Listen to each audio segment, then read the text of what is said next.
कर्म वह आईना है जो हमारा स्वरूप दिखा देता है, इसलिए कर्म का एहसानमंद होना चाहिए। कहने का अर्थ ये है कि कोई भी कर्म कीजिए तो ये सोच कर कीजिए कि ऐसा ना हो कि जब हम अपने आप को देखें तो मुझे खुद ही ये फील होने लगे कि मैंने बहुत गलत काम कर दिया। हेलो हाय, सफलता विद अपर्णा में आपका स्वागत है। कैसे हैं आप लोग बताइए। सर्दियाँ बहुत हैं तो बहुत ध्यान रखने की ज़रूरत है। सर्दियों में ख्याल रखिएगा और पढ़ते रहिएगा। रजाई में बैठ के पढ़िए, हीटर के सामने बैठ के पढ़िए, आग के सामने पढ़िए, डजंट मैटर, बस पढ़ना है और आपको पढ़ना है। खाना अच्छे से खाना है, अपना देखभाल करना है और पढ़ाई करना है। ये सब बिल्कुल परफेक्ट तरीके से करना है। चलिए कुछ स्मार्ट फैक्ट्स जान जाते हैं। कुछ प्रबंधन के स्मार्ट फैक्ट हैं जो जानना अनिवार्य है। ये आपके बहुत बहुत बहुत कॉन्सेप्ट क्लियर करते हैं अगर आप इसको जानते हैं तो, समझते हैं तो। ठीक है, तो कुछ स्मार्ट फैक्ट्स हम लोग प्रबंधन के लेकर आए हैं। देखिए, प्रबंधन का मतलब यही होता है कि हम अपने आप को, अपने घर को, अपने समाज को किस तरह से व्यवस्थित करते हैं, वही होता है प्रबंधन। ठीक है, प्रबंधन का मतलब यही हो जाता है कि जो है जब भी हम कोई भी चीज़ें, चाहे देखिए प्रबंध जो होता है वो कोई भी कार्य करना हो तो सबसे पहले उस कार्य को किस तरीके से करना है, इसको ही प्रबंधन कहते हैं। आयोजन करना है, नियोजन करना है, योजना करना है, जो है व्यवस्थित करना है, जो है उसके चल के फिर नियंत्रण करना है, फिर मूल्यांकन करना है। तो प्रबंधन इसी प्रकार से होता है। ऐसा नहीं है कि आपने पहले सब कुछ बिना कुछ व्यवस्था किए बस उठे और खाना बनाने चल दिए, पता चला आलू नहीं है, मिर्चा नहीं है, धनिया नहीं है, नमक नहीं है, हल्दी नहीं है, टमाटर नहीं है, तो पता चला आप राजमा बनाने जा रहे हो, टमाटर नहीं है। आप जो है पनीर बनाने जा रहे हो तो आपके पास जो है पनीर के ही इंग्रेडिएंट नहीं है। तो प्रबंधन इसी का मतलब होता है कि आप कोई भी काम करें तो अच्छे से उसको जो है प्रबंधित करके, व्यवस्थित करके काम करें। ठीक है, जब भी किसी भी जो है आपको काम करने के लिए कुछ चीज़ के नियम बनाने होते हैं, उस नियम को बनाने को ही हम लोग क्या कहते हैं, प्रबंध बोलते हैं कि भाई इसका प्रबंध कर दीजिए। आपने इसको प्रबंधित तरीके से किया था या नहीं किया था, तो मतलब ये है कि आपने इसको व्यवस्थित किया, आपने इसकी व्यवस्था की, इसका मतलब यही होता है। हम लोग देसी भाषा में बोलते रहते हैं कि भाई हमारे यहाँ रामायण बैठने वाला है तो उसका प्रबंध करना है या उसकी व्यवस्था करनी, हम लोग व्यवस्था करना बोलते हैं। हाँ, उसकी व्यवस्था करनी। अब उसकी व्यवस्था करने का मतलब ये होता है कि वही प्रबंध करना है कि आपके रामायण में रामायण कहने वाले कौन होंगे, भोजन कितने लोग करेंगे, भोजन बनेगा क्या क्या, किस तरह से उनका सोना जगने का व्यवस्था रहेगा, कितने लोग रात में रुकेंगे, कितने लोग दिन में आएंगे, कितने लोग मिठाई खाकर पानी पिएंगे, कितने लोग चाय पिएंगे, हो सकता है कुछ लोग कॉफ़ी पीते हो, कॉफ़ी भी लगाना है। तो यही सारी चीज़ें होती है प्रबंध, जिसको हम लोग देसी भाषा में बोलते हैं व्यवस्था। प्रबंध से आपका अभिप्राय ये है कि विचार पूर्वक की गई व्यवस्था से ही प्रबंध का अर्थ होता है। प्रबंध जो है कार्य करने की विधियों से, जिनके द्वारा हम किसी भी परिस्थिति में समस्त उपलब्ध साधनों का सर्वोत्तम ढंग से उपयोग करते हैं व अपनी अधिकतम इच्छाओं की पूर्ति करने का प्रयास करते हैं। प्रबंध के अंतर्गत व्यक्ति द्वारा व्यक्ति के साथ की गई क्रिया का संपन्न होना ही प्रबंधन कहलाता है।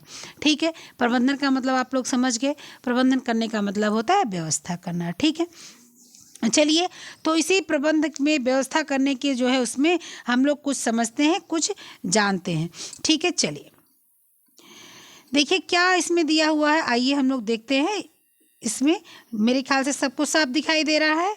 अगर नहीं दिखता होता है तो आप मुझे बताना, ठीक है, कि हाँ मुझे दिख नहीं रहा था, तो मैं इसको क्लियर कर दूंगी। ठीक है, आप लोग से मैं जो है सोच रही थी कि जो है ठीक है मैं लाइव पढ़ाने की कोशिश करूं, अगर मैं कर पाऊंगी तो करूंगी, मैं आपको टाइम बताऊंगी। ठीक है, परेशान मत होइएगा, टाइम आप लोग मेंशन कीजिएगा। ठीक है, मेंशन चाहे जब टाइम कीजिएगा तो 3 बजे के बाद ही मेंशन कीजिएगा। ठीक है, चलिए फिर आइए कुछ जानते हैं हम लोग। ठीक है, तो क्या है कि गृह व्यवस्था को एक कला के रूप में संभवतः तब से माना जाने लगा जब से घरों का प्रबंध किया जाने लगा। प्रारंभिक समय में साधनों की अत्यधिक सीमितता थी, मतलब कि जो साधन थे बहुत सीमित थे। अब तो साधन बहुत हो गए हैं, अभी भी साधन सीमित है। साधन सीमित ही होते, असीमित नहीं होते। समय आपके पास 24 घंटा, किसी के पास 48 घंटे नहीं है। रोटी आपने 20 बनाई है, 20 ही है। अब आप 20 खाने का मन हो या 25 खाने का मन हो, 25 खाना होगा तो प्याज 5 बनाना पड़ेगा, है सीमित ही। लेकिन अब उसी को पहले और भी सीमित था। पहले जो साधन थे, जो व्यवस्था थी, वो और भी जो है शांत और सीमित थी। पहले लोग खाना बनाते थे, खाते थे, तो ऐसे आज की तरह नहीं था। नाश्ता भी किए, उसके बाद जो है सवेरे नाश्ता किए 9 बजे, उसके बाद फिर 11 बजे फल खाए, फिर 2 बजे भोजन किए, फिर जो है 4 बजे फिर कुछ नाश्ता किए, फिर रात में 9 बजे 10 बजे खाना खाए। पहले ये चीज़ें नहीं थी। पहले चीज़ें थी, एक बार सवेरे अपना चाय पानी जो मिलता था, जूस रस जो भी मिलता था, उसको पी के लोग काम पे निकल जाते थे। उसके बाद जब आते थे तो भोजन करते थे, आराम करते थे। उसके बाद जब फिर सो के उठते थे तो भूजा वूजा कुछ रखा रहता था, उसको खाया पिया, और उसके बाद फिर अपना गए हुए, फिर आ गए अपना 7 बजे 7:30 8 बजे तक भोजन कर लिया। लेकिन अब ऐसी चीज़ें नहीं हैं। अब क्या है, अब आदमी दिन भर खाता रहता है, काम करता रहता है। 20 तरह के कपड़े हैं, 20 तरह की व्यवस्था है, एसी है, हीटर है, ब्लोअर है, गीज़र है, दुनिया भर की संसाधन है, दुनिया भर की चीज़ें हैं, ठीक है। एवं वस्तुओं को उत्पादित करने हेतु तो अत्यधिक मात्रा में श्रम करने की आवश्यकता होती थी पहले के समय में। पहले के समय में कोई भी, अब आज है, आज मैं आपको पढ़ा रही हूँ, अगर मैं चाहूँ तो उतनी देर में मशीन में कपड़ा डाल दूँ और कपड़ा साफ हो जाए। लेकिन मोटर में चाहूँ तो चला दूँ, कपड़ा भी मशीन का साफ हो जाए, मोटर भी भर जाए। लेकिन तब ऐसा नहीं था। तब अगर कोई पानी भरना है तो एक आदमी पानी ही भरता था, वो 2 काम नहीं कर सकता था। अगर कोई कपड़ा धुल रहा तो वो कपड़ा ही धुलता था। आज मशीन में कपड़ा लगा दिया, मोटर चला दिया, उधर जो है आपने गैस पर, इंडक्शन पर आपने कुकर चढ़ा दिया, इधर पोछा लगा रहे हैं, एक साथ आपके 2 घंटे में पूरे काम निपट जा रहे हैं। पहले ऐसे ही पूरा दिन लग जाता था काम निपटाने में आपको। तब यह तीव्र इच्छा जागृत हुई कि उत्तम प्रबंध के अंतर्गत मुख्य रूप से साधनों के संरक्षण की ओर ध्यान दिया जाए। इसके अंतर्गत धन की बचत पर विशेष ध्यान दिया गया, जिससे साधनों को खरीदा जा सकता था। समय व शक्ति की सुरक्षा करना सबसे नई धारणा है, और इसके बाद वस्तुओं के उपयोग और धन को महत्व दिया जाने लगा। आज के संदर्भ में गृह प्रबंध के घर के अंदर तक ही सीमित नहीं है, वरन यह जन समुदाय व राष्ट्र के महत्व को रेखांकित करता है। पहले के ज़माने में गृह प्रबंध आपके सिर्फ घर में था। पहले जब आप लोगों ने सुना होगा, आपकी मम्मी उम्मी जाकर पूछिए, आपके यहाँ कोई होम साइंस पढ़ने वाला हो तो आप उससे पूछिए कि ये होम साइंस क्या होता था अम्मा या मम्मी, जो आप बोलते हो, तो वो बोलेंगी कुछ नहीं होता था, खाना वाना बनाने का सिस्टम था, अचार वचार बनाने का सिस्टम था। लेकिन अगर आज आप जो है ये खुद को फील करो कि होम साइंस में क्या है, आप खाना बनाना छोड़ के सब कुछ है। आपको रोटी बनाना नहीं सिखाया जाता, आपको चावल बनाना नहीं सिखाया जाता, आपको दाल बनाना नहीं सिखाया जाता, आपको जैम, मार्मलेड, ये सारी चीज़ें बनाना सिखाई जाती है, और भी बनाना नहीं सिखाई जाती। ये आपको बताया जाता है कि इसमें ये प्रिजर्वेटिव मिलाना है, इसमें सोडियम बेंजोइक मिलाना है, इसमें आपको ये इतना इस तरह से तेल मिलाना है, इस तरह से इसको टेम्परेचर में रखना है, इस तरह से व्यवस्थित करना है। अभी भी आपको भोजन बनाने की विधि नहीं बताई जाती। लेकिन फिर भी अगर आप किसी व्यक्ति से जाकर बोलते हो, उसको अगर आपके विषय में जानकारी नहीं है तो पूछो, वो बोलेगा क्या करते हो आप, तो आप बोलोगे होम साइंस से हम पीएचडी किए हैं, या हम होम साइंस से पीजीटी की तैयारी कर रहे हैं, या टीजीटी की तैयारी करें, तो बोलेंगे होम साइंस से ये कौन सा बड़ा कठिन सब्जेक्ट है, इसमें तो खाना ही बनाना है, बना लो बात खत्म। लेकिन उनको ये नहीं पता कि आप अगर सिर्फ बायो लेके चल रहे हो तो सिर्फ आपको बायो ही पढ़ना है।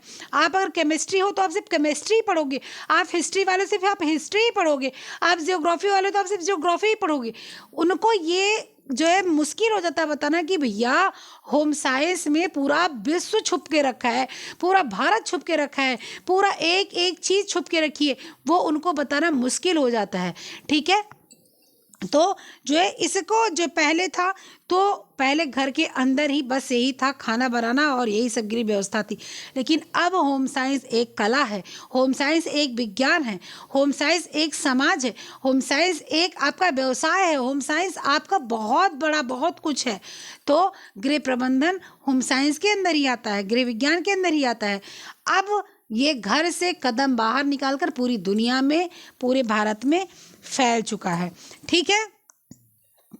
अच्छा, फिर आपका नेक्स्ट पार्ट क्या है, आइए देखते हैं नेक्स्ट पार्ट में। जवाहरलाल नेहरू ने क्या कहा है। जवाहरलाल नेहरू जी के अनुसार आयोजन केवल कार्यसूची बना लेना ही नहीं है, वरन बुद्धिमत्ता पूर्वक वैज्ञानिक पद्धति भी है। आपने आयोजन बना लिया कि देखो आयोजन ये है कि हमें ये प्रोग्राम, मान लीजिए बर्थडे करना है, बच्चे का बर्थडे करना है और एक बड़े उस पर करना है। ठीक है, आपने आयोजन कर लिया, इनको जो है बुलाना है, ये खाना बनवाना है, ये करना है, ये करना है। लेकिन अगर आपने बुद्धि से नहीं किया, वैसे आपके पास मान लीजिए 2 लाख का बजट है और आपको खिलाना है 1000 आदमी को खाना। ठीक है, अगर आप उसको बुद्धिमत्ता पूर्ण से तय करते हैं कि टेंट भी लगवाना है, खाना भी खिलाना है लोगों को, उसके बाद में हो सकता है कुछ लोग आए तो उनको कुछ उपहार भी देना पड़े। इससे हम लोग के यहाँ होती है ना, बेटियां आ जाती हैं, बहन आ जाती हैं तो उनको कुछ देना पड़ता है, काम करने वाले लोग हैं उनको भी कुछ देना है। वहाँ पर अगर बुद्धि विवेक का प्रयोग नहीं किया जाएगा तो आयोजन करने से भी कोई लाभ नहीं होगा। ठीक है। बर्गर के अनुसार क्या कहते हैं। बर्गर कहते हैं पत्रिकाएं पूर्व अनुभव व शिक्षा मित्र व पड़ोसी व दैनिक समाचार पत्र आदि सूचना के स्रोत हैं। अब बर्गर ने कहा है कि पत्रिकाएं हो गया, पूर्व अनुभव एवं शिक्षा हो गई, पड़ोसी मित्र हो गए, दैनिक समाचार, ये सारी सूचना के स्रोत हैं। पहले के ज़माने में क्या था, जो पड़ोसी महिलाएं थी, कोई ना कोई गाँव में एक ऐसी महिला होती थी जिसको लोग बोलते थे बीबी लंदन। मुझे याद है मेरे यहाँ मतलब एक हरिजन थी तो वो सबके घर आती जाती रहती थी, कोई काम कह देता था तो वो भी कर देती थी। तो जब वो आ जाती थी उनको हम लोग कहते थे बीबी लंदन, उनके मुंह पे भी हम लोग बोलते थे कि बीबी लंदन आ गई। तो वो क्या करती थी, पूरे गांव का समाचार आके देती थी। अब हम लोग बहू ठहरे, हम लोग को तो बाहर के बारे में कुछ पता नहीं रहता था। तो जब वो आती थी तो हमारी अम्मा कहती थी कि, अम्मा भी हमारी बहुत ज़्यादा बाहर नहीं जाती थी, मतलब मेरी सासू माँ, तो अम्मा हमारी कहती थी कि जो ना अब बीबी लंदन आएगी, अभी सब कुछ बताया रही है। तो पहले के गांव में सूचना महिलाएं पुरुष भी देते थे। आज के समय में मुश्किल हो जाता है। आज के समय में लोग खुद ही फ़ोन करने, खुद ही समाचार पढ़ने, खुद ही फेसबुक चलाने से ही जानते हैं, लेकिन पहले ऐसा नहीं था। आज हम लोग देश दुनिया की खबर जान लेते हैं, लेकिन अपने घर के, अपने गांव के, अपने मोहल्ले की खबर नहीं जान पाते।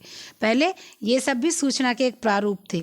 दीर्घकालीन योजना, कभी कभी व्यूह रचना योजना भी कहा जाता है, जो लंबी योजना मतलब दूर की सोच के बनाई जाती।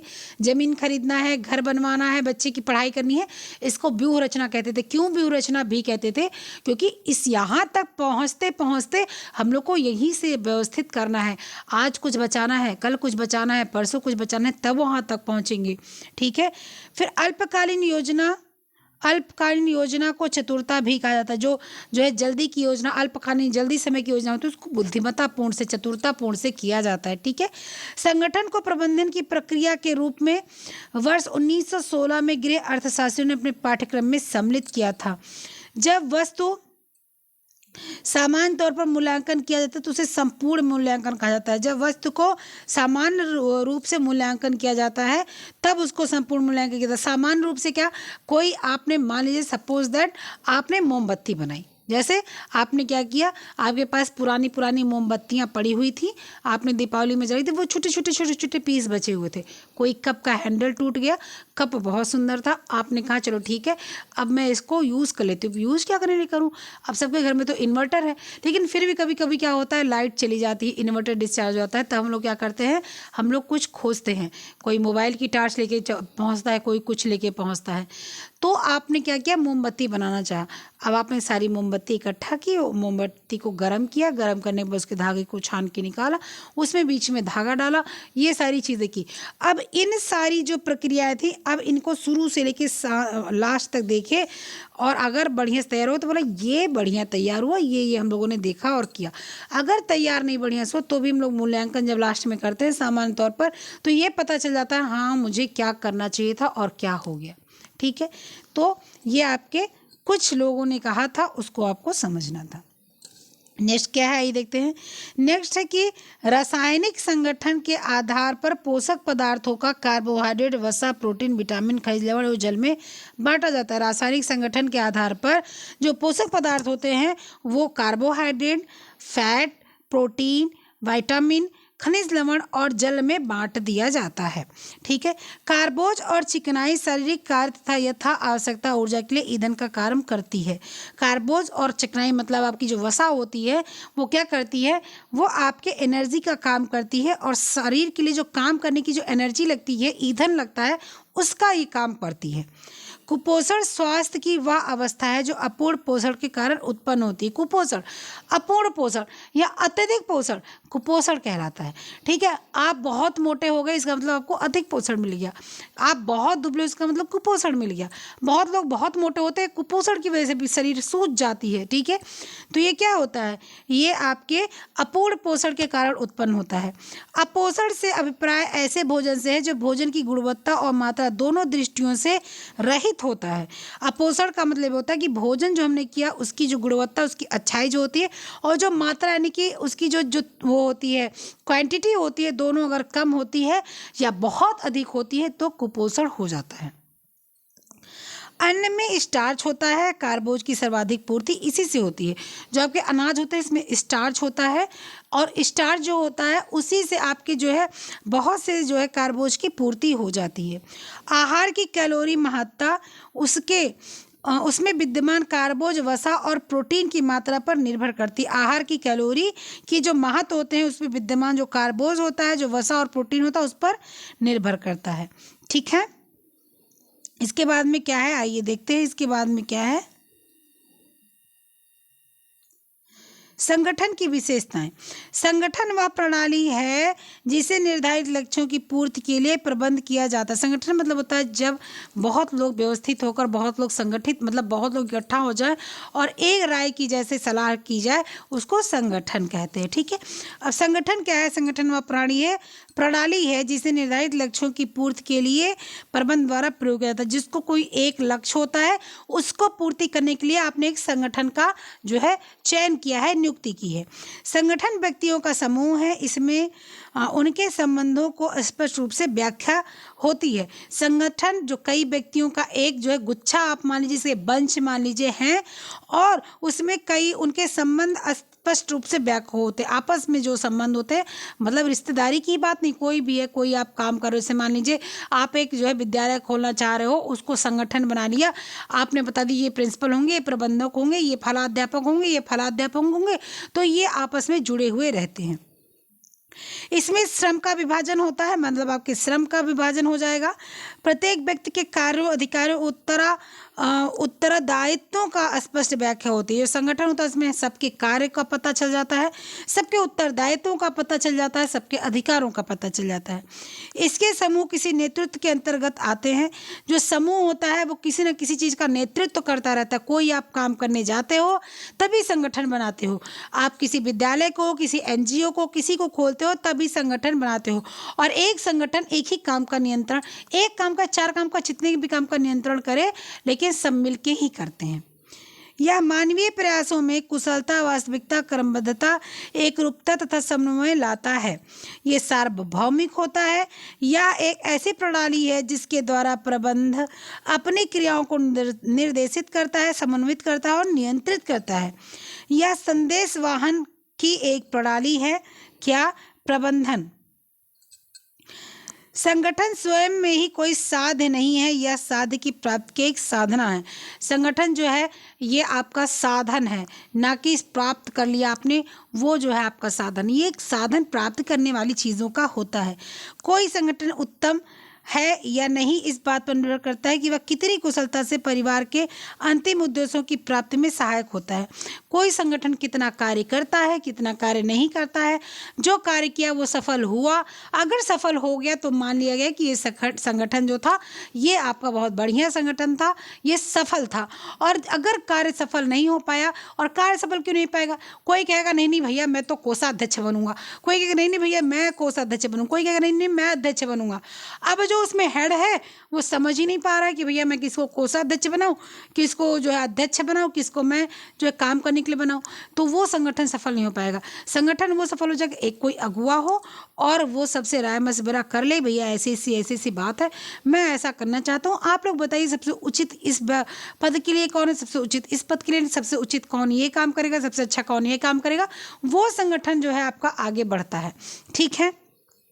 अच्छा, इसके बाद में आपका क्या है, इसके बाद में है फिर गुड जॉनसन ने क्या कहा है, गृह व्यवस्था सबसे अधिक सर्वव्यापी व्यवसाय है। ठीक है। इरिन ओपनहीम के अनुसार गृह व्यवस्था संस्कृति की जड़ होती है। ठीक है। कोटिजन के अनुसार गृह व्यवस्था एक व्यवहारिक ज्ञान है। निखिल और डार्सी के अनुसार व्यवस्थापन घर के वातावरण में मानवीय संगठन की प्रकृति की बुद्धि है। अरस्तु ने अपनी राजनीति में गृह प्रबंध के निर्णय क्रिया को बहुत महत्व दिया है। भारत में गृह विज्ञान विषय का अध्ययन 20वीं शताब्दी से प्रारंभ हुआ है। गृह विज्ञान विषय की उत्तम शिक्षा देने हेतु वर्ष 1932 में लेडी इरविन कॉलेज की स्थापना हुई। भारत में सर्वप्रथम मद्रास विश्वविद्यालय ने स्नातक स्तर पर इस विषय को स्वीकार किया, यानी कि गृह विज्ञान को।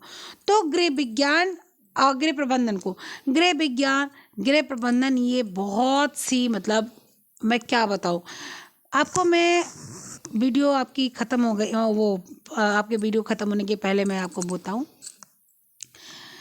मैं आप एक बार की बात है, मैं गई थी लखनऊ, तो वहाँ पर ऐसे मतलब पतिदेव के एक लोग मित्र थे, उनकी पत्नी थी, तो बात होने लगी, तो बोली कि आप क्या करती हैं, तो मैंने कहा कि होम साइंस की टीचर हूँ।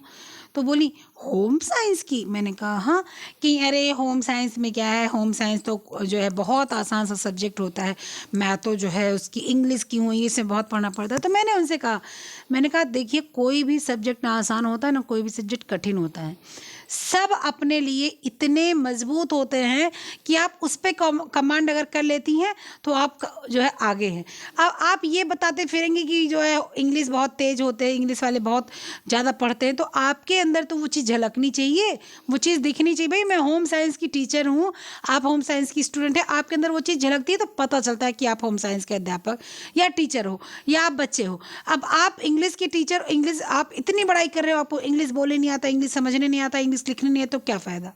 कम से कम आप होम साइंस की अगर जो है स्टूडेंट हो, आप होम साइंस समझ रही हो, होम साइंस अपने घर में उपयोग कर रही हो, होम साइंस आप यूज कर रही हो, आप होम साइंस की शिक्षिका बनने के लिए आप तैयार हो, तो इसका मतलब आपका होम साइंस एक महत्वपूर्ण सब्जेक्ट हो गया आपके लिए।